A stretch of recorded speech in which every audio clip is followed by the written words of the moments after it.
Assalamualaikum warahmatullahi wabarakatuh.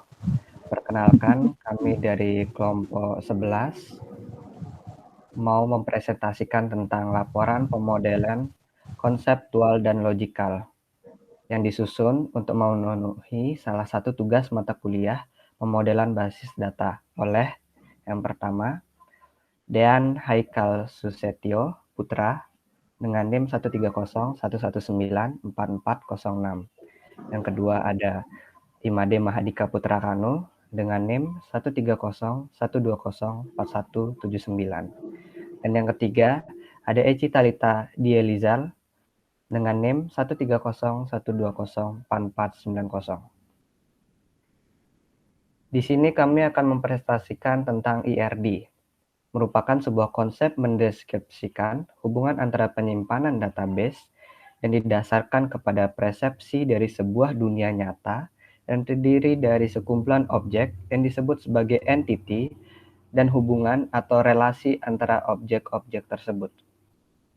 Pada laporan ini, kami ditugaskan untuk membuat rancangan Entity Relationship Diagram (IRD) pada sebuah sistem BUMDes, Badan Usaha Milik Desa, yang memuat berbagai macam entitas. Di sini ada aturan bisnis BUMDes.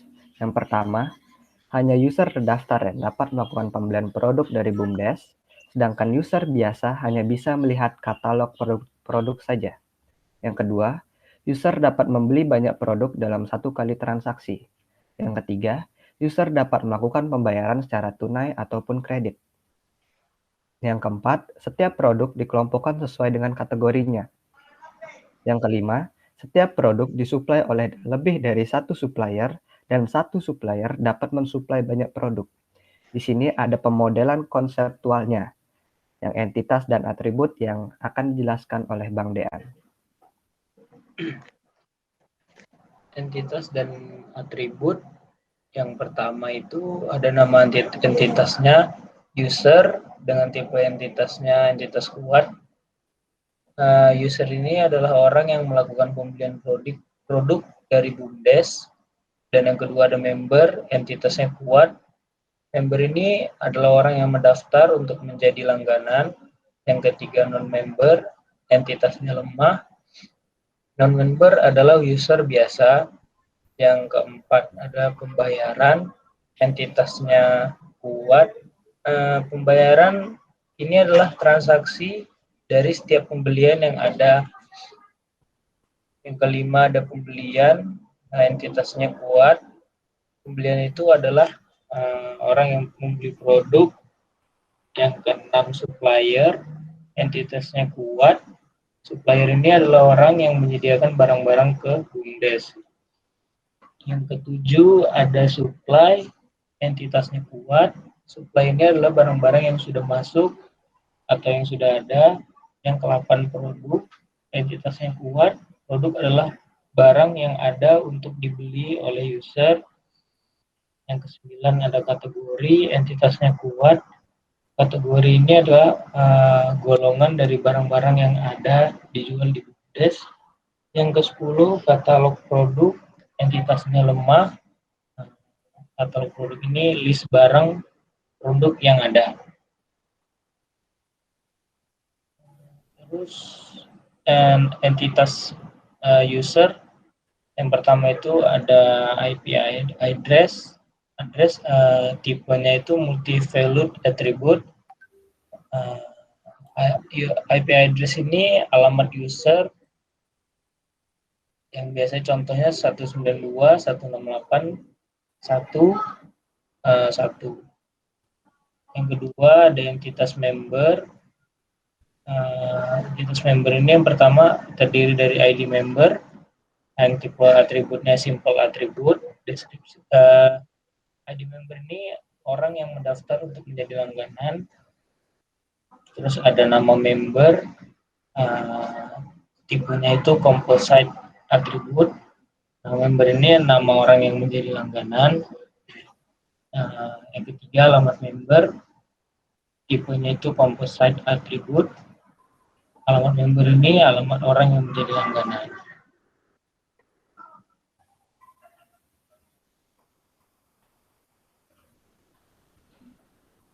Terus selanjutnya nama entitas pembayaran. Uh, Pembayaran ini terdiri dari 4, yaitu yang pertama ID pembayaran, atribut tipenya itu simple atribut, terus ID pembayaran ini kode unik dari setiap pembayaran yang ada. Terus yang kedua tanggal bayar, tipenya itu simple atribut, tanggal bayar itu ya tanggal kapan kita melakukan transaksi atau pembayaran. Yang ketiga itu ada jumlah bayar, tipenya itu multi value atribut. Jumlah bayar ini ya jumlah berapa yang kita beli dan ada jumlah bayarnya. Yang keempat ada rekening bayar, tipenya itu composite attribute. Terus rekening bayar ini adalah rekening dari setiap user yang ada. Terus selanjutnya entitas pembelian. Entitas pembelian ini terdiri dari ID nota. ID nota itu tipenya simple attribute. ID nota ini kode unik dari setiap pembelian yang ada. Terus yang kedua itu tanggal beli. Tanggal beli itu tipenya simple attribute. Ya tanggal beli, tanggal kapan kita membeli dari membeli barang. Terus yang ketiga itu ada jenis bayar, tipenya simple attribute. Jenis bayar ini adalah kita melakukan pembayaran dengan tunai atau non tunai.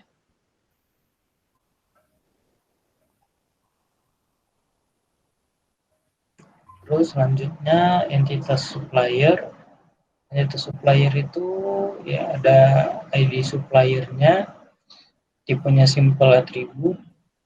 Ya ID supplier itu ada kode-kode unik dari setiap supply yang ada. Yang kedua nama supplier, tipenya juga composite attribute. Nama supplier ini orang yang menjadi supplier. Yang ketiga alamat supplier, tipenya simple attribute. Terus alamat supplier alamat supplier ini adalah alamat di mana suppliernya tinggal. Terus selanjutnya ada entitas supply. Pertama itu ada nomor supply, tipenya simple attribute. ID supply ini kode unik dari setiap supply yang masuk. Yang kedua itu tanggal supply, tipenya juga simple attribute. Tanggal supply ini tanggal berapa barang-barang masuk ke BUMDes. Terus selanjutnya entitas produk. Entitas produk yang pertama itu ada ID produk, tipenya simple attribute. Ya, ID produk ini adalah kode unik dari setiap produk. Terus yang kedua nama produk, tipenya composite attribute. Nama produknya nama-nama barang yang ada. Terus yang ketiga harga produk, tipenya simple attribute. Harga produk ini harga barang yang dijual di BUMDes. Yang keempat jumlah produk, tipenya juga simple attribute. Jumlah produk ini jumlah barang yang masuk. Terus ada entitas kategori. Entitas kategori itu yang pertama ada ID kategorinya, tipenya simple attribute. ID kategori ini ya setiap barang-barang yang sudah dikategorikan. Yang kedua nama kategori, tipenya itu composite attribute. Nama kategori ini nama-nama yang udah dikelompokkan jenisnya. Terus yang ketiga jenis kategori, tipenya itu simple attribute. Terus jenis kategori itu ada jenis-jenis setiap barang. Terus selanjutnya itu ada entitas katalog produk. Katalog produk itu yang pertama ada nama produknya, tipenya itu composite attribute. Nama produk itu nama-nama dari sebuah produknya yang ada dijual. Terus bawah lagi tuh. Oke, terima kasih untuk Bang Dean. Sekarang di sini ada relasi yang akan dijelaskan oleh Lita. relasi pertama yaitu nama entitasnya member, nama entitas keduanya pembelian, nama relasinya melakukan, kardinalitasnya one to many, constraint-nya optional mandatory. Yang kedua, nama entitasnya pembelian, nama entitas keduanya pembayaran, nama relasinya memiliki. Kardinalitasnya one to many, constraint-nya mandatory. Yang ketiga, nama entitas pertamanya pembelian, nama entitas keduanya produk, nama relasinya memiliki, kardinalitasnya one to many, constraint-nya optional dan mandatory. Yang keempat, nama entitas pertama yaitu produk, nama entitas kedua kategori, nama relasi memiliki, kardinalitas many to one, constraint-nya mandatory. Yang kelima, nama entitas yang pertama produk, nama entitas yang kedua supply, nama relasi memiliki, kardinalitas many to one, constraint-nya mandatory. Yang keenam, nama entitas pertamanya supply, nama entitas keduanya supplier, nama relasinya melakukan, kardinalitasnya many to one, constraint-nya mandatory. Dan yang terakhir, nama entitas yang pertama non-member, nama entitas yang kedua katalog produk, nama relasinya memiliki, kardinalitasnya many to many, constraint-nya mandatory. Oke, terima kasih Lita.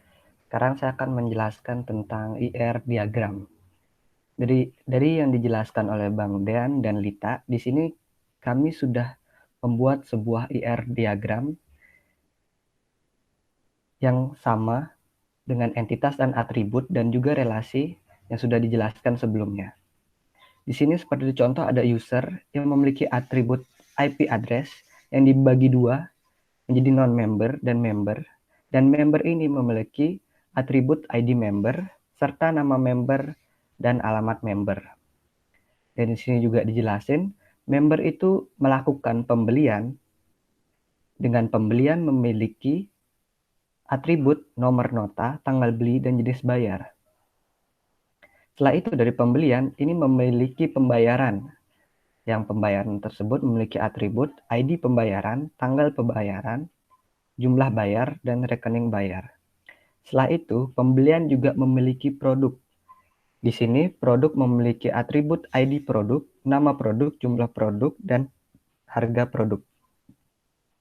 Setelah itu, produk tersebut memiliki kategori.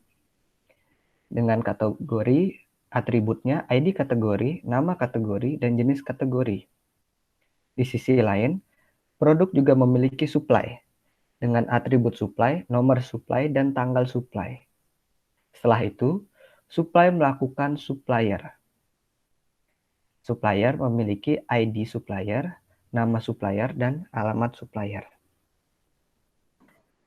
Yang terakhir, ada pemodelan logikal dengan skema relasi seperti berikut. Di sini ada user yang memiliki primary key IP address. Dan setelah itu ada member yang memiliki primary key ID member dengan foreign key-nya IP address. Dan pendukungnya alamat member dan nama member.